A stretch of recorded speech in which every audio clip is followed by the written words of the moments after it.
London, 1850. The letter trembled in Florence Barrett's hand, the expensive cream stationery bearing a wax seal she had come to dread. Her father's creditors had finally lost patience. 3 days, she whispered, collapsing onto the window seat of their modest townhouse. 3 days to somehow produce the astronomical sum her late father had borrowed against their family name, or face complete ruin. Florence had spent the 2 years since her father's death discovering the true extent of his debts and the true nature of London society.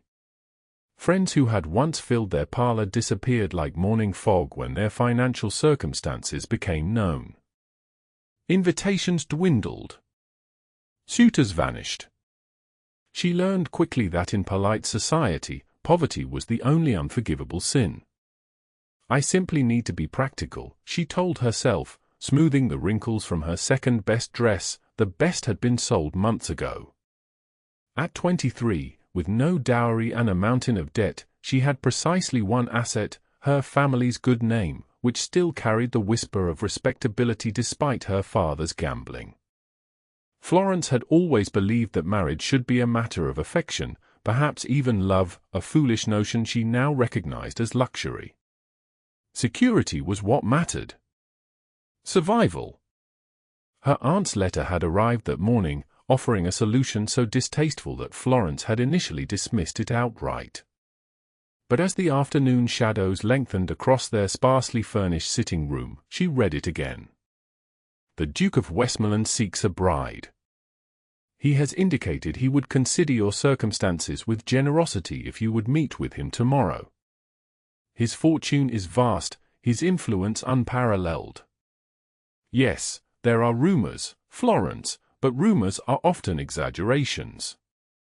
Think practically, my dear. What other choice do you have? What other choice, indeed? The Duke of Westmoreland, Kendrick Westmoreland, was London's most feared nobleman. Whispers followed him through ballrooms, a wife who died under mysterious circumstances, business rivals who found themselves suddenly ruined, a duel that had left a man dead. He rarely appeared in society, and when he did, conversations died and mothers hurried their daughters to opposite corners of the room. But he was wealthy beyond imagining. And apparently, for reasons Florence couldn't fathom, he had expressed interest in her. "Miss? The carriage has arrived." Her maid Martha, the only servant remaining from their once substantial household staff, stood in the doorway, her expression carefully neutral. Florence folded the letter with trembling fingers. "Thank you, Martha. I'll be ready in a moment." The carriage that awaited her bore the Westmoreland crest, an imposing black vehicle with perfectly polished fixtures. As Florence settled onto the plush interior seats, she told herself this was merely a conversation, not a commitment. She would hear the Duke's proposition and then decide if desperation truly required such a bargain. Westmoreland House loomed at the end of an impressive drive, a Gothic masterpiece of grey stone and intricate carvings. Unlike many noble residences that had softened their medieval origins with modern touches, this mansion embraced its forbidding heritage. Gargoyles peered from the roofline, and the windows were narrow, as if suspicious of too much light. A butler with perfect posture greeted Florence in a cavernous entry hall. "His Grace awaits you in the library, Miss Barrett." She followed him through corridors lined with ancestral portraits, generations of Westmorelands with the same hard eyes and uncompromising jaws. The library doors were 12 feet tall, carved with scenes from Greek mythology. They opened silently to reveal a room whose walls were entirely lined with leather-bound volumes, interrupted only by massive windows overlooking immaculately kept gardens. "Miss Barrett," said a voice like well-aged whiskey. Florence turned to find the Duke examining her from beside a marble fireplace. He was taller than she had expected, broad-shouldered, with dark hair swept back from a face that poets might describe as hewn from granite. His eyes were a startling blue, not the warm blue of summer skies, but the cold blue of deep ice. He was handsome in the way dangerous things often are, compelling, but with an edge that warned of consequences. "Your Grace," she curtsied, grateful that her finishing school training had included instructions on how to appear composed when one was not. "Please, sit." He gestured to a chair near the fire, remaining standing himself. "I trust my carriage was satisfactory." "Yes, Your Grace.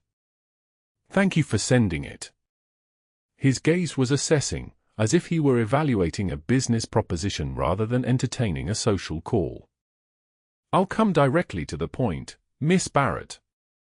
I find myself in need of a wife, and you find yourself in need of financial rescue." Florence felt heat rise to her cheeks. "You seem very well informed about my circumstances." The ghost of a smile crossed his face. "I make it my business to be well informed about everything, Miss Barrett. Your father's debts amount to just over £17,000. The creditors are prepared to seize your home and possessions within the week. You have no relatives willing to assist you, no prospects for employment that would maintain your social standing, and precisely 3 marriage offers, all from men old enough to be your grandfather, and none wealthy enough to truly solve your problems." The casual recitation of her desperate circumstances made Florence's stomach clench. "And you are offering to solve my problems?" "I am offering to marry you," he said without preamble. "In return for becoming the Duchess of Westmoreland, all your father's debts will be settled immediately. You will want for nothing material for the rest of your life." "Why?" The question escaped before Florence could consider its propriety. "Forgive me, but you could marry anyone. Daughters of earls and even minor royalty would accept your suit. Why choose someone in my position?" He regarded her coolly. "Because I require a wife who understands the value of discretion and pragmatism. Someone who recognizes that marriage is fundamentally a business arrangement, not a romantic fantasy. Your circumstances ensure your appreciation of these realities." "You want my desperation," Florence clarified, surprised by her own boldness. "I want your practicality," he countered. "And in exchange, you receive security few women can imagine. My only conditions are absolute loyalty and the maintenance of proper appearances in society. What happens behind closed doors remains private. And if I refuse—" He gestured casually toward the window. "Then you leave exactly as you arrived, and I find another suitable candidate. Though I doubt you'll find a more generous offer before your creditors arrive." Florence stood, needing to move, to think. She walked to the window and looked out over gardens that were simultaneously beautiful and controlled, not a leaf out of place. Like the man himself, perfect on the surface, yet somehow forbidding. She had dreamed once of marrying for love, of a partnership built on mutual respect and affection. But love, like so many luxuries, had been forfeited to her father's debts. What remained was survival. "I accept your proposal," she said quietly, turning to face him. For an instant, something flashed in those ice-blue eyes, surprise, perhaps, or satisfaction. But it vanished so quickly Florence thought she might have imagined it. "Excellent," he said. "The wedding will be in 3 days. I've taken the liberty of having the announcement prepared for tomorrow's papers." 3 days. Florence gasped.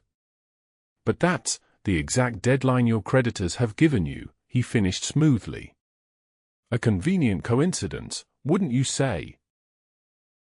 The next morning, Florence's name appeared alongside the Duke's in the society pages, setting London abuzz with speculation.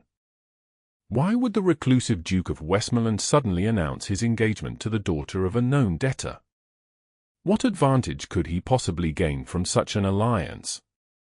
Florence endured visits from suddenly reappeared friends, all eager for details about the engagement that had shocked polite society.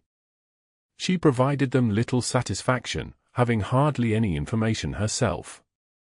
The Duke had sent over legal papers transferring her father's debts to his accounts, along with a modest sum for appropriate wedding attire, but no personal note, no further conversation. On the morning of her wedding, Florence stood before the mirror in a gown of ivory silk and Brussels lace, the finest dress she had ever owned, delivered the previous day with the Duke's compliments. She looked like a bride from a fairy story, yet felt like a character from a Gothic novel, marrying a man whose very name made people lower their voices. "You look beautiful, Miss," Martha said, adjusting the veil. "I look like someone I don't recognize," Florence replied honestly. The Duke had arranged everything with mechanical efficiency. The ceremony would take place at St. George's in Hanover Square, followed by a small reception at Westmoreland House. The guest list included only the highest ranks of society, people who couldn't refuse such a prestigious invitation despite whatever reservations they might harbor about the match. "His Grace sent this for you," Martha said, offering a small velvet box. Inside lay a sapphire pendant on a diamond chain, magnificent but somehow cold, like its sender. The carriage ride to the church passed in a blur. Florence felt as though she were watching someone else's life unfold, a sensation that only intensified when she entered the church to find it filled with strangers in expensive clothes, all turning to stare at her with undisguised curiosity. At the altar stood the Duke, resplendent in formal attire, his expression inscrutable as she approached on the arm of her father's oldest friend, who had agreed to give her away. He looked exactly as a bridegroom should, handsome, composed, proper, and yet his eyes remained those of a stranger. The ceremony proceeded with perfect decorum. Florence spoke her vows in a clear voice that betrayed none of her inner turmoil. The Duke's responses were equally measured, neither hurried nor hesitant. When the moment came for the ring, he took her hand. His touch was warm, the first human thing she had noted about him, as he slid the heavy gold band onto her finger. The vicar pronounced them husband and wife. Then came the moment when the Duke was invited to kiss his bride. He leaned forward, and Florence braced herself for the public performance of affection. But instead of touching his lips to hers, he moved toward her ear, his breath warm against her skin. "I know what you did at Thornfield Hall," he whispered, so softly that no one else could possibly hear. Florence froze, her blood turning to ice. Impossible. No one knew. No one could know. The Duke pulled back, the faintest smile playing at the corners of his mouth as he observed the shock on her face. Then, as if nothing unusual had occurred, he placed the lightest of kisses on her cheek for the benefit of their audience. The organ music swelled, and they turned to face the congregation as the Duke and Duchess of Westmoreland. Florence moved as if in a trance, her mind racing. How could he know about Thornfield Hall? She had buried that secret so deeply that sometimes she convinced herself it had never happened at all. Yet somehow this man, this stranger who was now her husband, knew the one thing that could destroy whatever remained of her reputation. The reception that followed was an elaborate display of the Duke's wealth and influence. Crystal chandeliers cast prismatic light across Westmoreland House's ballroom, where London's elite gathered to toast the new Duchess while surreptitiously watching for any hint of the truth behind this unexpected union. Florence performed her role flawlessly, smiling at the right moments, accepting congratulations with grace, placing her hand on her husband's arm when protocol demanded it. But inside, she was in turmoil, her mind returning again and again to those whispered words at the altar. "You're performing admirably," the Duke murmured as they circulated among their guests. "No one would guess we barely know each other." "Or that you're blackmailing me," Florence replied under her breath, maintaining her smile. He chuckled softly. "I prefer to think of it as an insurance policy. We both have much to lose should certain information become public." "What exactly do you want from me?" she asked, her voice barely audible. "Precisely what I said before, loyalty and discretion. Nothing more, nothing less." His hand tightened slightly on hers. "We'll discuss the particulars later. For now, the Countess of Harrington is approaching, and she's notorious for detecting marital disharmony. Shall we convince her of our mutual regard?" Before Florence could respond, he turned her toward him, his expression softening into something that might pass for affection. It was a masterful performance, all the more unsettling for how convincingly his cold eyes could feign warmth when required. The reception lasted until evening, by which time Florence was exhausted from maintaining her composure. When the last guests had departed, the Duke escorted her to a suite of rooms she had never seen before. "Your chambers," he explained, opening the door to reveal an elegant apartment decorated in shades of blue and silver. "Mine are through that connecting door, though I have no intention of imposing on you tonight. You must be tired." Florence entered cautiously. "When will you tell me how you know about Thornfield?" "Tomorrow," he said. "Rest now. We have a lifetime for revelations."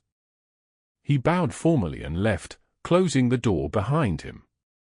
Alone in her new quarters, surrounded by luxury that now felt like a prison, Florence finally allowed her composure to crack. She sank onto the edge of the bed and buried her face in her hands. Thornfield Hall. 5 years ago. She had been 18, naive and trusting, employed as a companion to the elderly Lady Thornfield.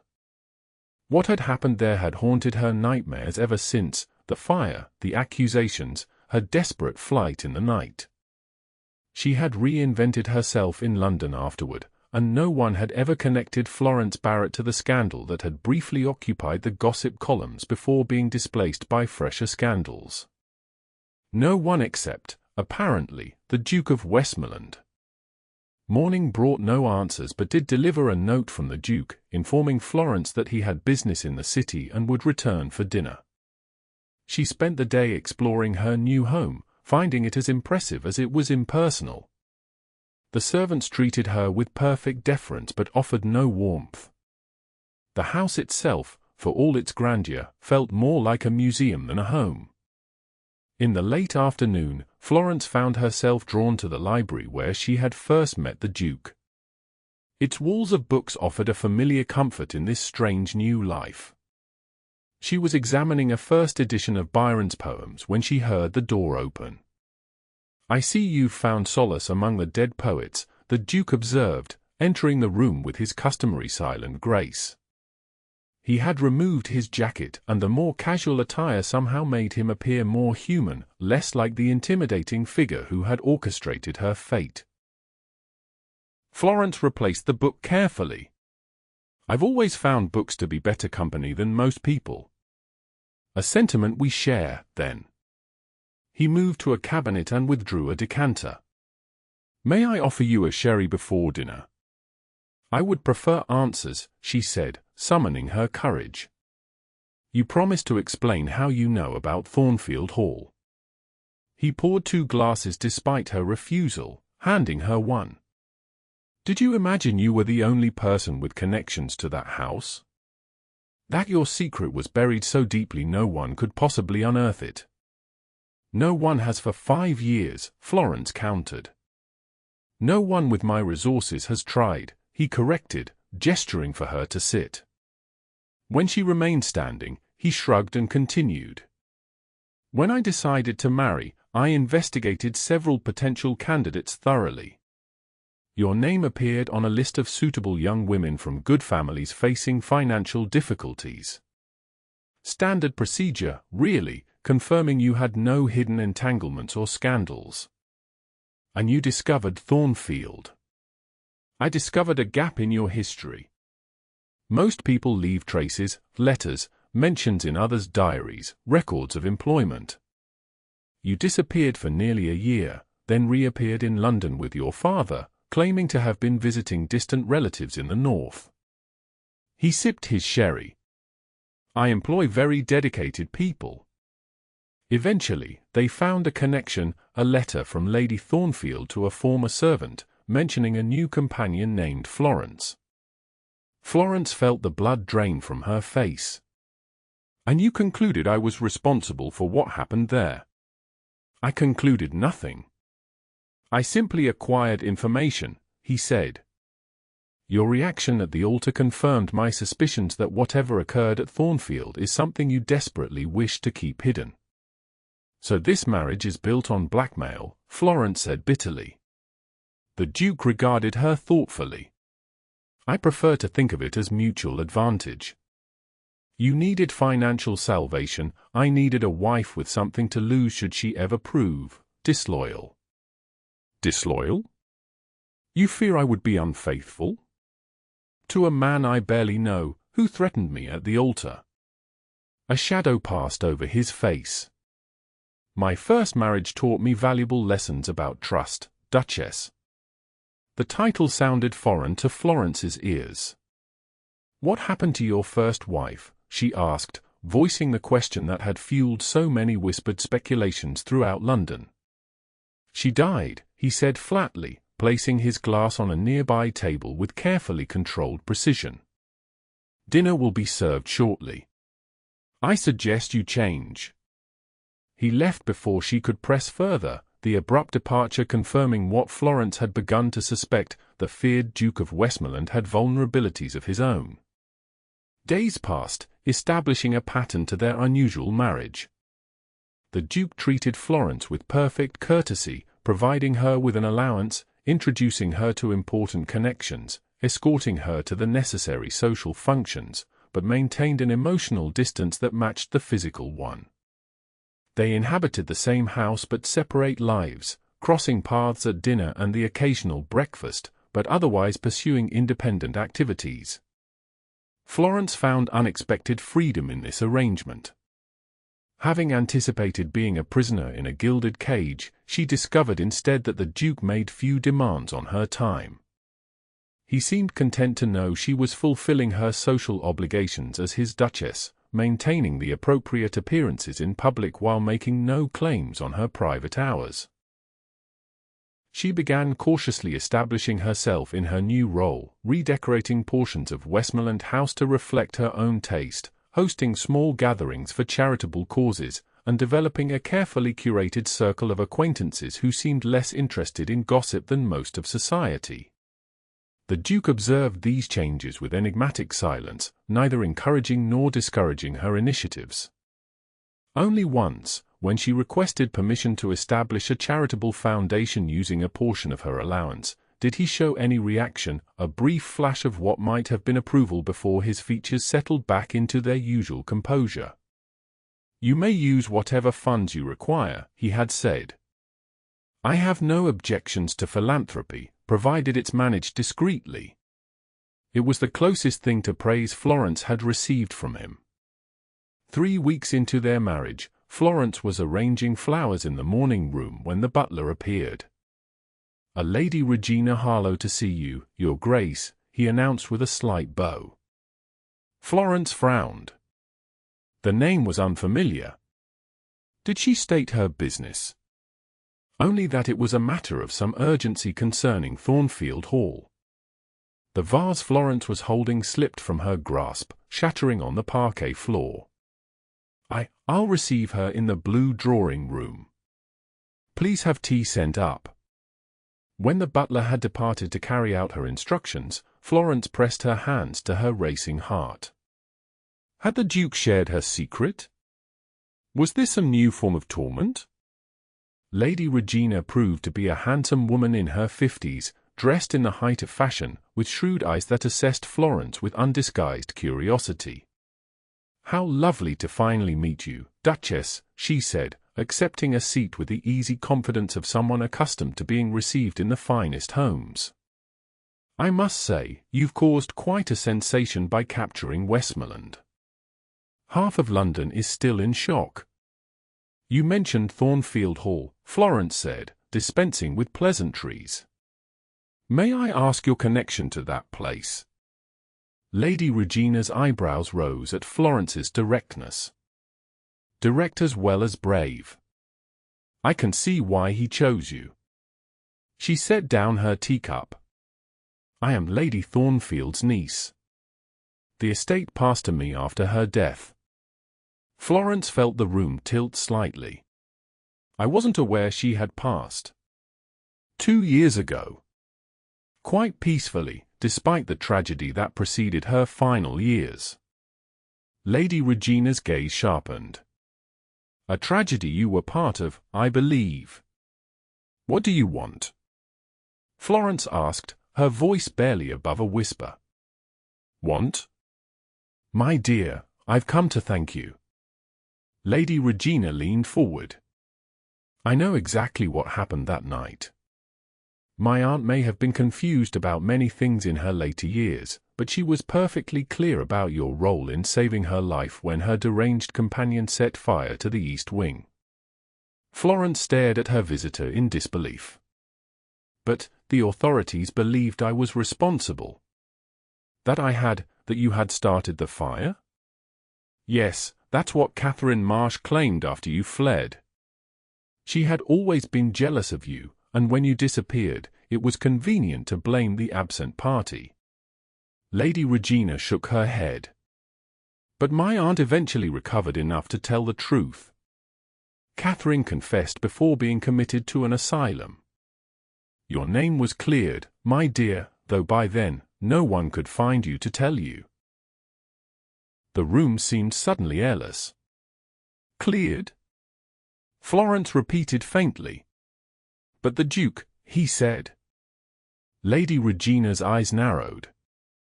The Duke said what, exactly? Florence collected herself with effort. Nothing specific. Only that he knew about my connection to Thornfield. And you assumed the worst. Lady Regina nodded understandingly. A natural conclusion, given how abruptly you left. But no, Duchess, you are not hiding from a scandal. If anything, you fled from becoming a minor heroine. Then why would the Duke? Florence trailed off, the implication slowly dawning on her. Lady Regina rose to leave. I came to London specifically to meet you after hearing of your marriage. I thought you deserved to know the truth. She paused at the door. Though I suspect your husband already knows it.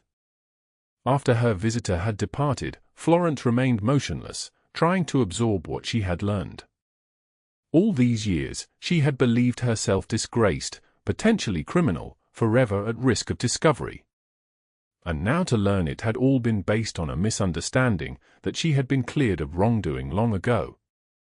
But if the Duke knew this, why had he implied otherwise?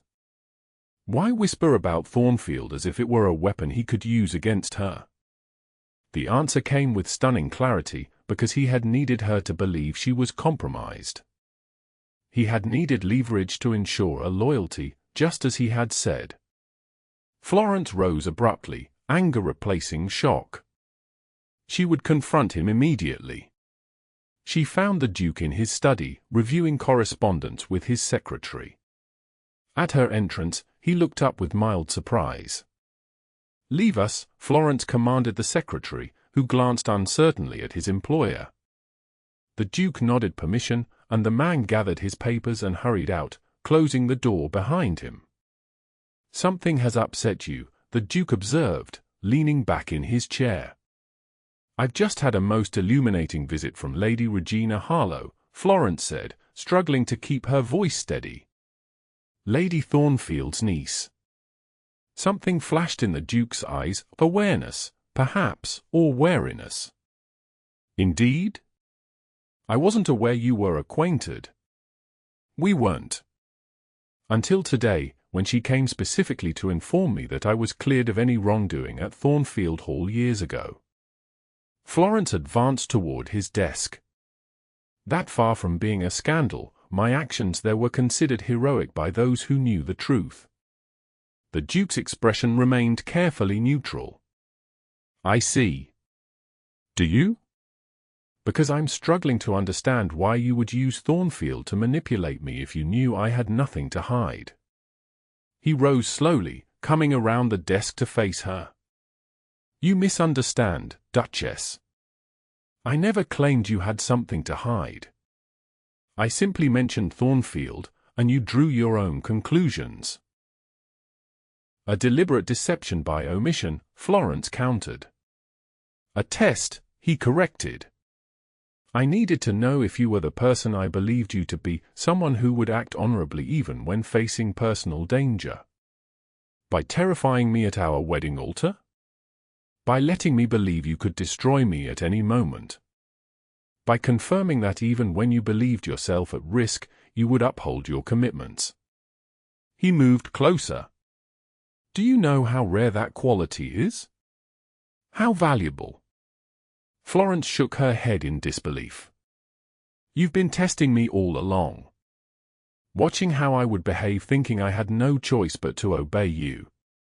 And you've exceeded every expectation, he said quietly. You've transformed this mausoleum into something resembling a home. You've conducted yourself with dignity in society despite the whispers. You've even established charitable works that reflect genuine compassion rather than social climbing. All while believing you held my destruction in your hands, Florence said bitterly. What kind of marriage is built on such a foundation? The Duke was silent for a long moment. When he spoke again, his voice had lost its usual controlled precision. My first wife appeared perfect in every way. Beautiful, accomplished, from an impeccable family. I believed I had found a true partner. His jaw tightened.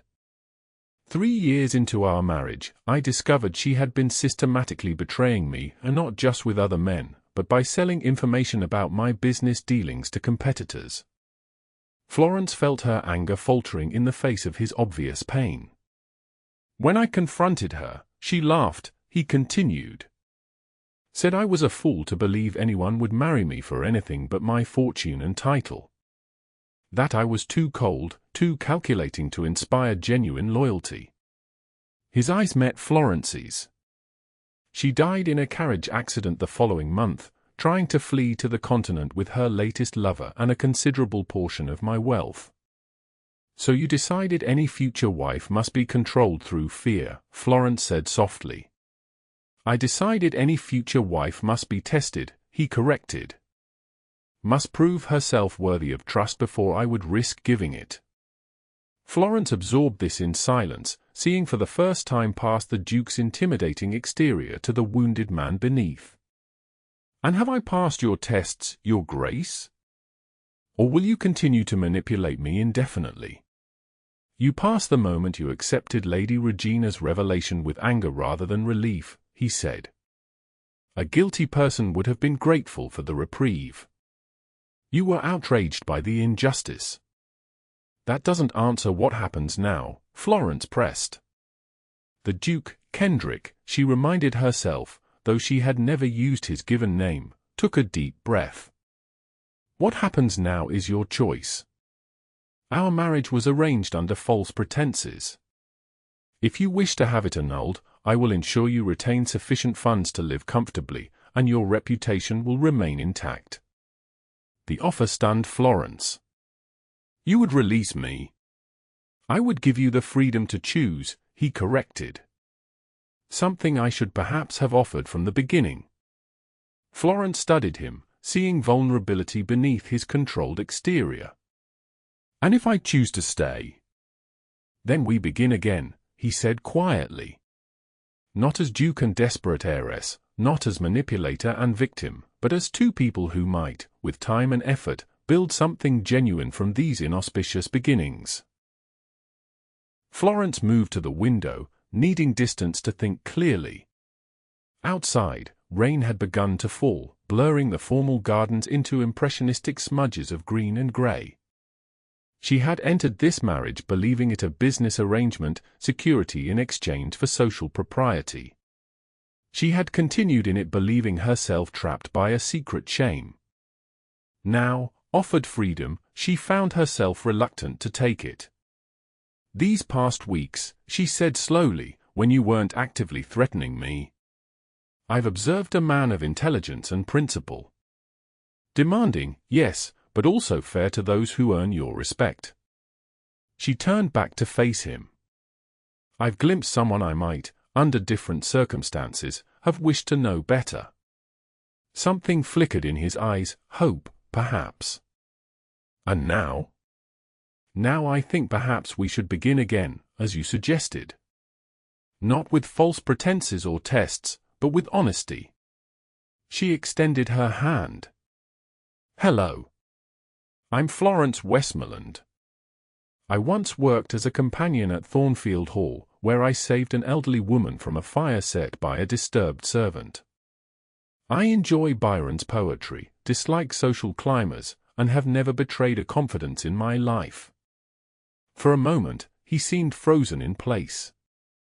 Then, slowly, his features softened into a genuine smile, the first Florence had ever seen from him. He took her offered hand, not in a formal handshake but gently, as one might hold something precious. Kendrick Westmoreland, he replied, his voice warmer than she had ever heard it.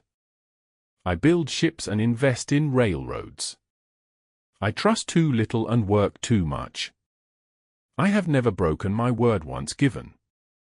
He paused, then added quietly, and I am beginning to think I may have found, entirely by accident, the one person who could make this house feel like a home again.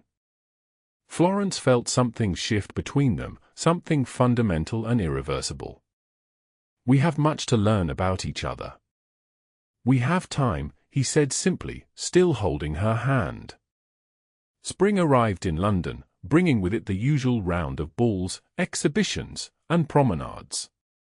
Among the many topics that occupied society's attention was the curious transformation of the Duke and Duchess of Westmoreland.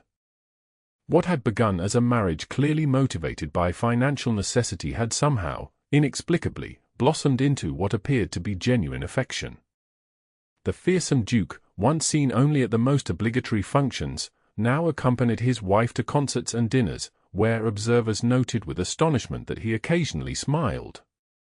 The Duchess, rather than exhibiting the cowed demeanor many had expected, moved through society with quiet confidence, her hand often resting comfortably on her husband's arm. More surprising still were the changes at Westmoreland House. The forbidding mansion gradually softened, curtains replaced in lighter fabrics, flowers appearing in formally austere rooms, music sometimes heard from the long-unused grand piano. Servants who had once moved through its halls with silent efficiency now occasionally permitted themselves smiles when delivering news that the Duke and Duchess would be dining together in the small breakfast room rather than the formal dining hall. On a particularly fine May evening, the couple walked through their gardens, which had recently been partially redesigned under the Duchess's direction. Formal hedges had been interspersed with more natural plantings, creating a pleasing balance between structure and freedom.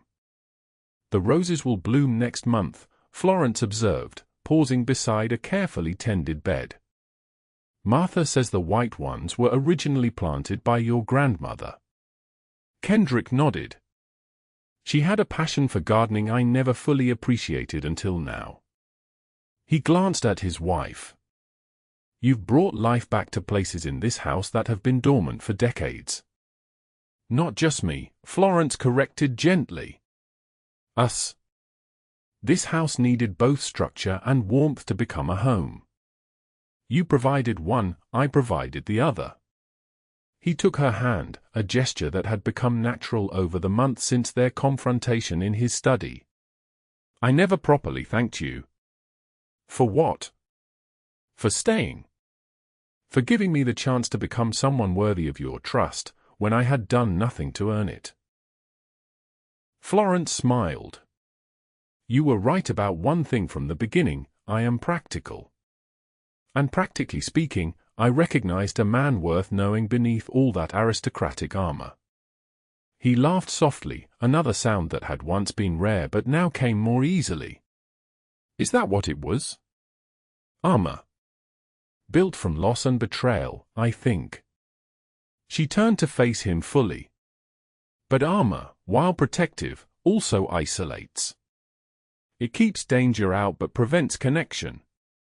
Wise as always, he murmured. Have I told you today how remarkable you are? Not in those exact words, she teased. Kendrick's expression grew serious. When I whispered to you at the altar, I thought I was ensuring my safety through your fear. I realize now I was actually trapping myself in isolation. His hand tightened on hers. You could have left when I gave you the chance. Most people would have. Most people haven't seen what lies beneath your carefully constructed defenses, Florence replied softly. I have. He drew her closer. And what do you see, Florence? A man learning to trust again. A partnership growing stronger each day. She placed her free hand against his chest, feeling his heartbeat. The beginnings of love, perhaps. For answer, he lowered his mouth to hers in a kiss unlike any they had shared before, not the careful, measured affection they had gradually allowed themselves, but something deeper, more urgent, freighted with newfound trust and burgeoning desire. When they separated, Florence saw in his eyes not the cold calculation that had first greeted her, nor the guarded wariness that had followed, but open vulnerability, the final armor discarded. Not the beginnings, he whispered against her lips. Love itself, fully realized. Impossible as it seems, I have fallen completely in love with the woman I married for all the wrong reasons. Florence smiled, feeling tears prick her eyes. Then we are equally matched, for I have done exactly the same. As twilight settled over the gardens of Westmoreland House, the Duke and Duchess walked hand in hand toward the home they had created together, not from fear or necessity, but from the gradual, miraculous transformation of two wounded souls finding in each other exactly what they had never dared to seek.